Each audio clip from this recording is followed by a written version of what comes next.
sobre o governo do anticristo, dando continuação ao nosso estudo de escatologia, tá? O governo do anticristo. Nós vamos basear nosso estudo em Apocalipse, capítulo 13, versículos do 4 ao 7. Na verdade, todo o capítulo 13, desde o versículo 1 até o versículo 12, vão falar aí do governo do anticristo, mas nós vamos nos ater apenas ao verso 4 ao 7. Essa aqui, aí. Diz assim: e adoraram o dragão, versículo 4, que deu à besta o seu poder. E adoraram a besta, dizendo: quem é semelhante à besta? E quem poderá batalhar contra ela? E foi-lhe dada uma boca para proferir grandes coisas e blasfêmias. E deu-se-lhe poder para agir por 42 meses. Eu quero que você grave essa quantidade de meses, esse número, 42 meses. E abriu a sua boca em blasfêmias contra Deus, para blasfemar do seu nome, e do seu tabernáculo, e dos que habitam no céu. E foi-lhe permitido fazer guerra aos santos, e vencê-los, e deu-se-lhe poder sobre toda tribo e língua e nação. Olha só, muita gente fala assim: pastor, aqui está falando que o anticristo, que é a besta que subiu do mar, o mar representa as nações, ele vai fazer guerra aos santos. Mas que santos são esses, já que a igreja foi arrebatada, já que Jesus levou a igreja para as bodas do Cordeiro? Veja bem, nós vamos falar sobre algumas marcas do governo do anticristo. Eu vou explicar para você quem são esses santos aqui que o anticristo vai fazer guerra a eles. Mas antes, vamos falar sobre algumas marcas do governo do anticristo. Primeira marca do governo dele: ele reconstruirá o templo em Jerusalém e fará uma aliança com Israel. Isso está registrado em Daniel capítulo 9, versículo 27, onde fala sobre a profecia das 70 semanas.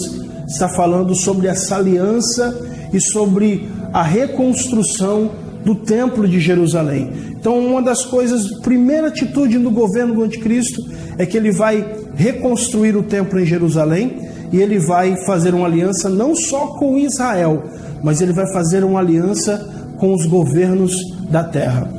Segundo lugar, ele centralizará todos os governos do mundo em um único governo. Então todos os chefes de Estado estarão unidos juntos em um único governo. Ou seja, e em algum momento o anticristo vai liderar, o anticristo que também vai ser um chefe de Estado, ele vai liderar essa cúpula, ele vai liderar esse grupo de chefes de Estado, certo? Terceiro lugar, haverá uma única moeda e uma única economia.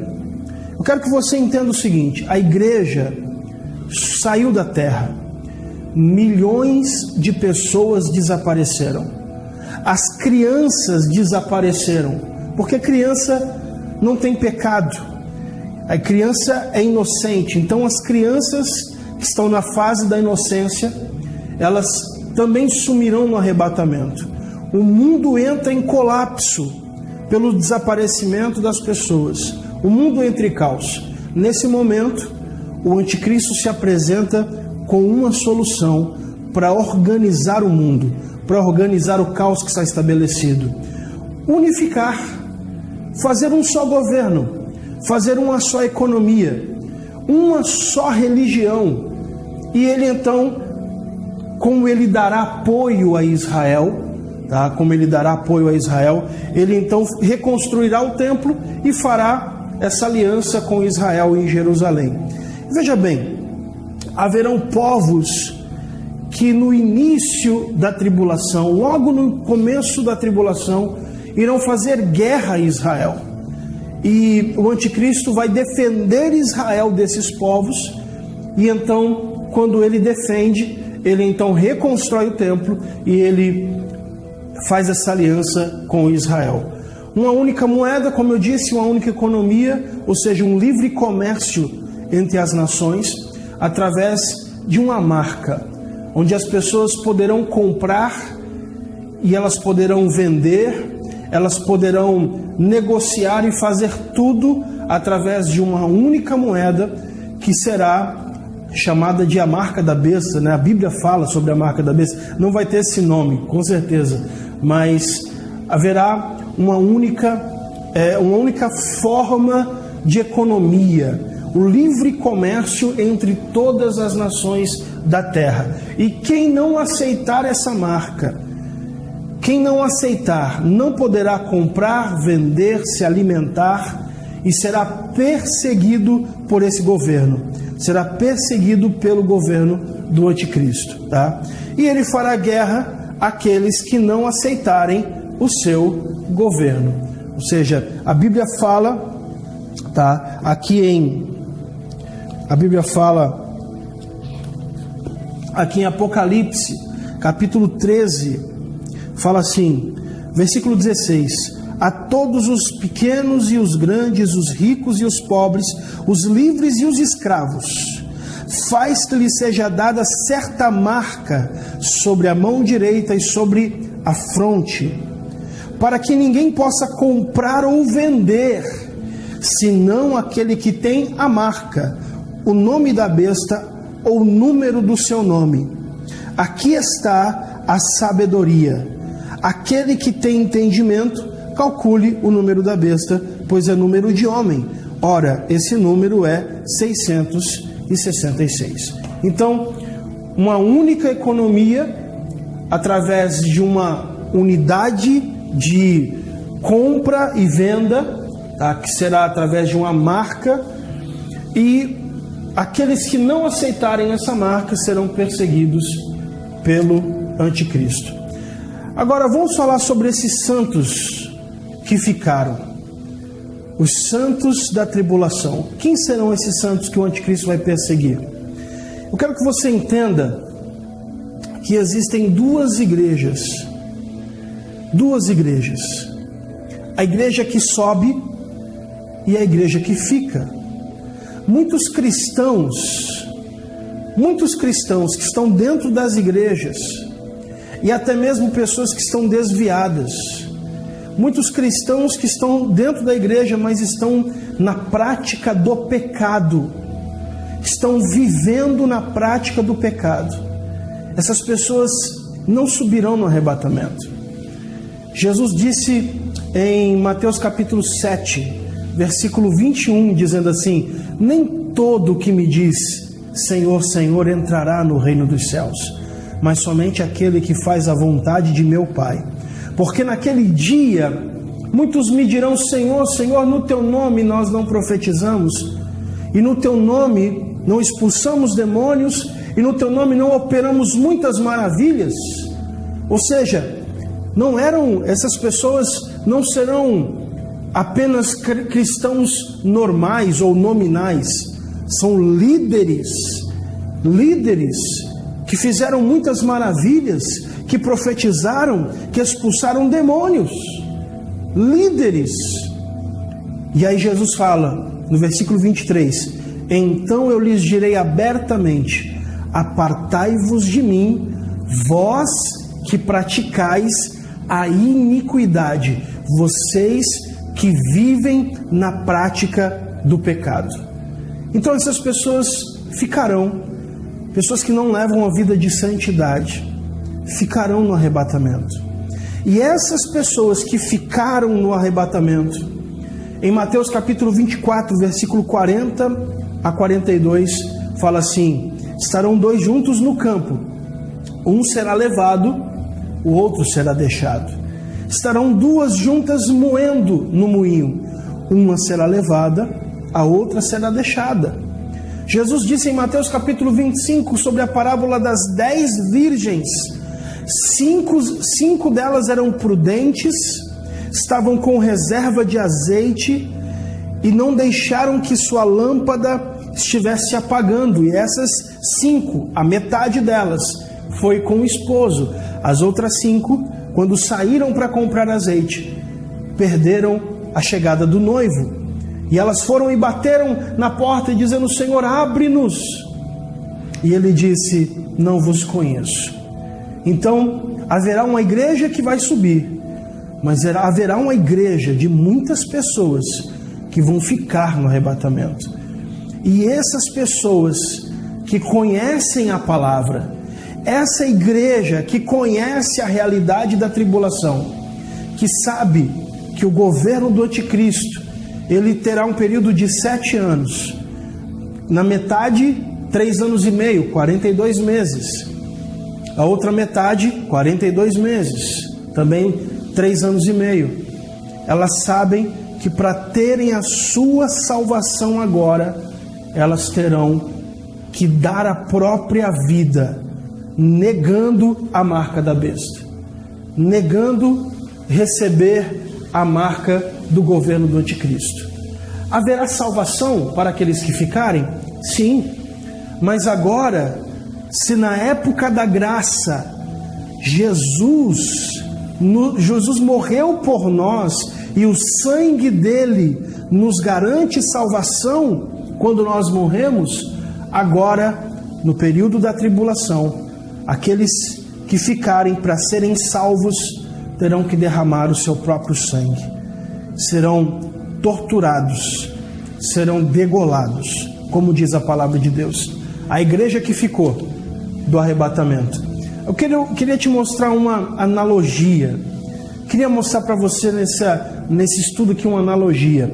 2 Reis capítulo 2, versículos 11, versículos 23 e 24, que diz assim: E sucedeu que indo eles, andando e falando, 2 juntos no campo, indo eles, Elias e Eliseu, uma tipologia, indo eles andando e falando, eis que um carro de fogo, com cavalos de fogo, os separou um do outro, e Elias subiu ao céu num redemoinho. Elias é um tipo da igreja do arrebatamento. Elias é um tipo da igreja que não vai provar a morte, que será arrebatada por Jesus. Elias é um tipo da igreja que é levada aos céus através do arrebatamento. Eliseu é um tipo da igreja que fica no arrebatamento. Versículo 23, veja essa tipologia. Então subiu dali a Betel, Eliseu subiu dali a Betel, e subindo ele pelo caminho, uns meninos saíram da cidade. Existe uma versão que fala uns rapazinhos, né? E zombavam dele e diziam: sobe calvo, sobe calvo. Aqueles que ficarem do arrebatamento sofrerão esse tipo de zombaria. Ué, você não era pastor? Por que você não subiu? Você não era cristão? Por que você também não desapareceu? Sobe calvo. Ele recebeu essa zombaria. Uns rapazinhos que saíram da cidade, sobe calvo. Aqueles que ficarem do arrebatamento, a igreja que não subir no arrebatamento, sofrerá esse tipo de zombaria. Por que você não subiu? O que você estava fazendo que impediu você de subir no arrebatamento? E virando-se ele para trás, Eliseu, os viu e os amaldiçoou no nome do Senhor. Então 2 ursas saíram do bosque e despedaçaram 42 daqueles meninos, ou daqueles rapazinhos. 2 ursas, 2 bestas feras. A besta que subiu da terra, a besta que subiu do mar, o anticristo e o falso profeta, o líder político e o líder religioso. E essas 2 ursas que tipificam, ok? Isso aqui é uma tipologia. Diz aqui que elas despedaçaram 42 daqueles meninos. Nessa tipologia, os rapazes que estão zombando é o tempo em que a igreja ficará na terra. É o tempo dos 3 anos e meio, dos 42 meses, dos 1290 dias, como diz em Daniel capítulo 12, que essa igreja que ficou vai sofrer essa perseguição. Vai sofrer essa perseguição. Assim como os meninos estavam perseguindo Eliseu, perseguindo ele, dizendo: sobe, calvo, sobe. Elias subiu porque você não subiu. Da mesma forma, a igreja será perseguida por 42 meses, 3 anos e meio. Aí nós voltamos lá para Apocalipse, que diz assim: e foi-lhe dada uma boca para proferir grandes coisas e blasfêmias, e deu-se-lhe poder para agir por 42 meses. E diz aqui: e abriu a sua boca em blasfêmias contra Deus, para blasfemar do seu nome. O anticristo, o líder político, vai colocar toda a culpa daquele caos, do caos que o mundo está vivendo, toda a culpa dos problemas que estão acontecendo no mundo, vai colocar sobre Deus, sobre o seu tabernáculo, a igreja, e sobre os que habitam no céu. Eles foram embora daqui mesmo. Eles eram um povo atrasado, era um povo sem cultura, era um povo que estavam atrasando a nossa vida. Agora só ficaram aqueles que têm uma mentalidade atualizada, aqueles que não ensinam e não pregam contra a homossexualidade, contra o adultério, contra a vida promíscua. Não, agora só ficaram aqueles que estão avançados, aqueles que estão atualizados com esse tempo. Os retrógrados, os quadrados, os arcaicos, os fora de moda, esses sumiram da terra. Ele vai blasfemar dos que habitam no céu. E foi-lhe permitido fazer guerra aos santos, aqueles que ficaram do arrebatamento, e vencê-los.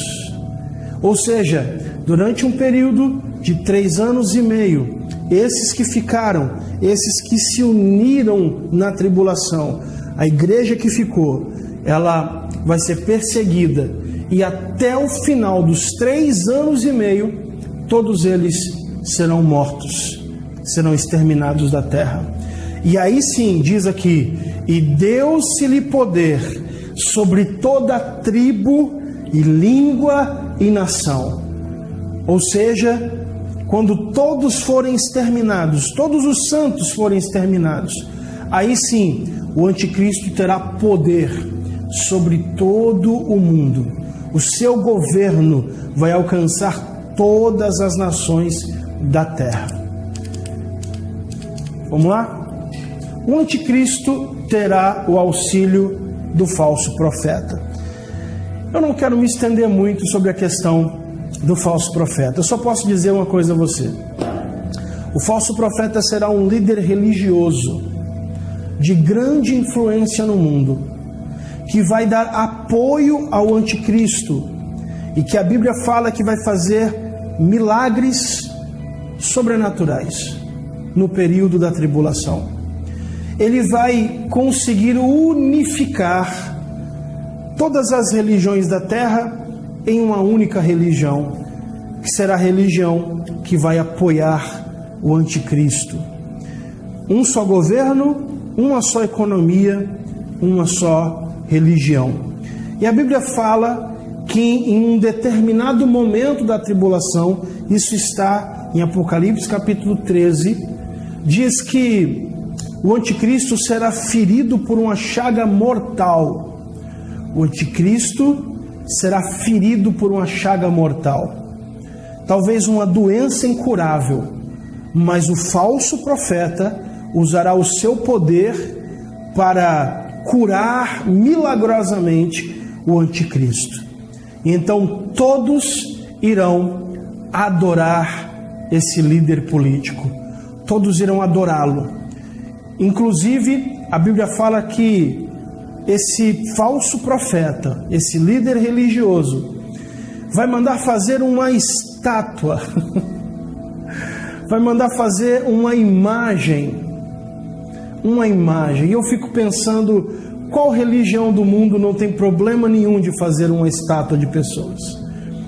Vai mandar fazer uma estátua do anticristo, do líder religioso, e todos deverão adorá-lo, todos deverão se curvar à estátua do anticristo.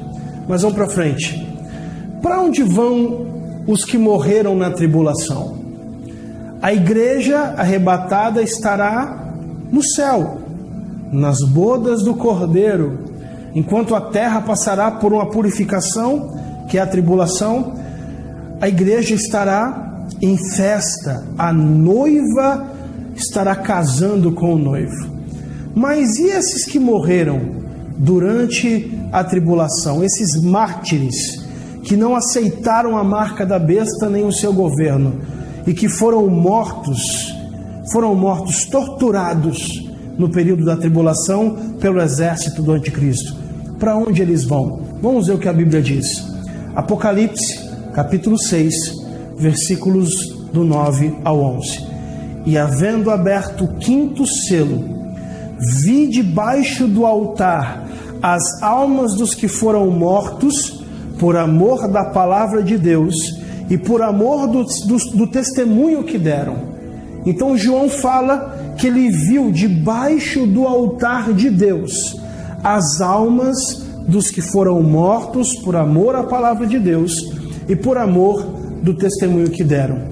E clamavam com grande voz, dizendo: até quando, ó verdadeiro e santo dominador, não julgas e vingas o nosso sangue dos que habitam sobre a terra? Até quando nós estaremos aqui esperando a tua vingança do sangue derramado? E foram dadas a cada um compridas vestes brancas, e foi-lhes dito que repousassem ainda um pouco de tempo, até que também se completasse o número de seus conservos e seus irmãos que haviam de ser mortos como eles foram.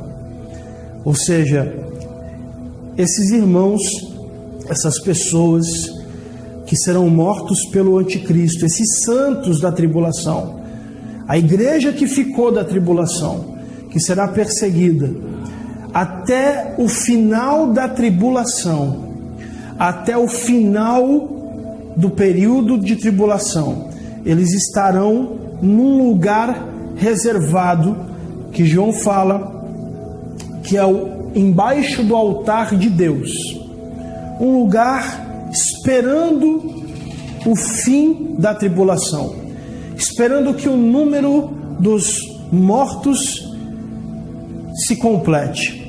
E o que vai acontecer com esses que morreram na tribulação? Para onde eles vão? Eles estão lá debaixo do altar. Mas e aí, no final da tribulação, o que vai acontecer com eles? Apocalipse, capítulo 20, versículo 4, fala assim: e vi tronos, e assentaram-se sobre eles, e foi-lhes dado o poder de julgar. E vi as almas daqueles que foram degolados pelo testemunho de Jesus e pela palavra de Deus, e que não adoraram a besta, nem a sua imagem, e não receberam o sinal em suas testas, nem em suas mãos, e viveram e reinaram com Cristo durante 1000 anos. Ou seja, essas pessoas que foram mortas no período de tribulação, que fizeram resistência ao anticristo, que não aceitaram a marca da besta, que não aceitaram o seu governo, eles serão ressuscitados para viver no período do milênio, no período do governo de Cristo na terra por 1000 anos. Diz aqui, reinaram com Cristo durante 1000 anos.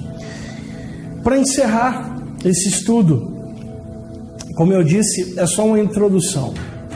Espero que realmente você tenha gostado, assim como eu gostei de preparar esse estudo. Mas eu quero dizer uma coisa a você. Existe muita coisa ainda que está profetizada.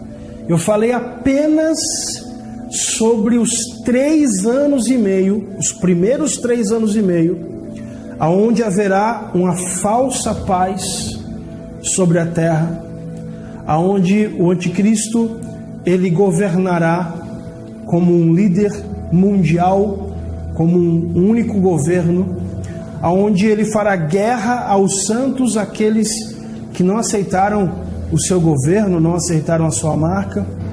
Mas a partir dos 3 anos e meio, ao final dos 42 meses da tribulação, começa um segundo período, também de 3 anos e meio, como diz em Daniel capítulo 9, versículo 27, que é chamado de a grande tribulação.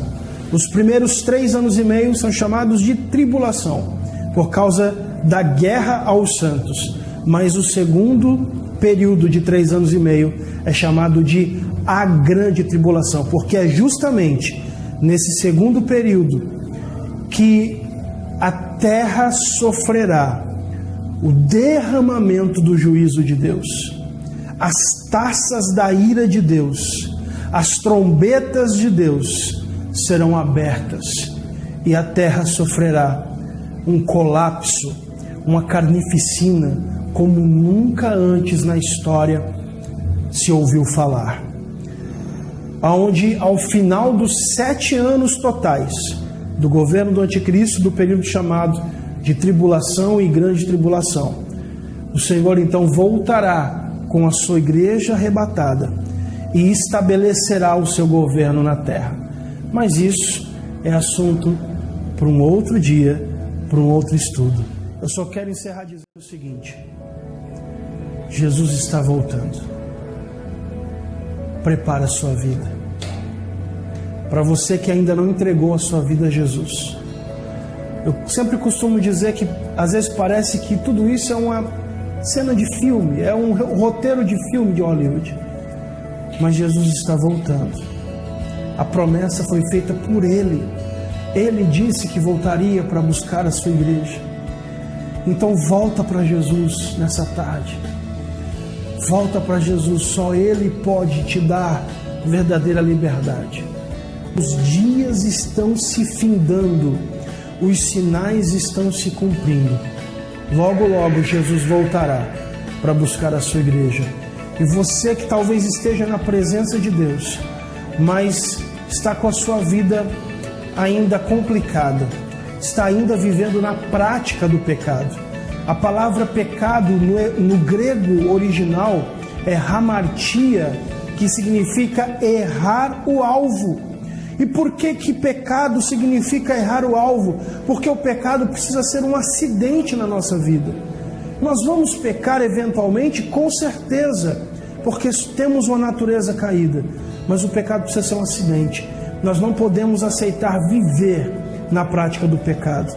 Então ande em santidade. Busque a santificação, sem a qual ninguém verá o Senhor. Eu quero orar por você. Pai, em nome de Jesus, se talvez essa pessoa esteja, Senhor, se reconciliando contigo, escreve o nome dela no livro da vida, perdoa os seus pecados, Senhor, e dá a ela o poder e o dom do teu Espírito, para que ela possa continuar firme na tua presença, aguardando a tua volta. Em nome de Jesus, eu te agradeço. Deus te abençoe, tenha uma ótima tarde, e quem sabe nós nos vemos hoje às 19 horas no culto de Santa Ceia. Tenha uma ótima semana, fique na paz do Senhor Jesus.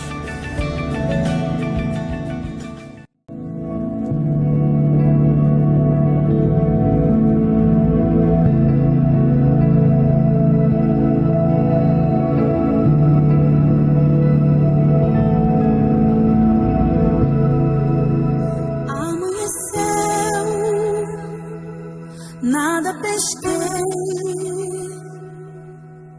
parecia ser apenas mais um dia como qualquer outro.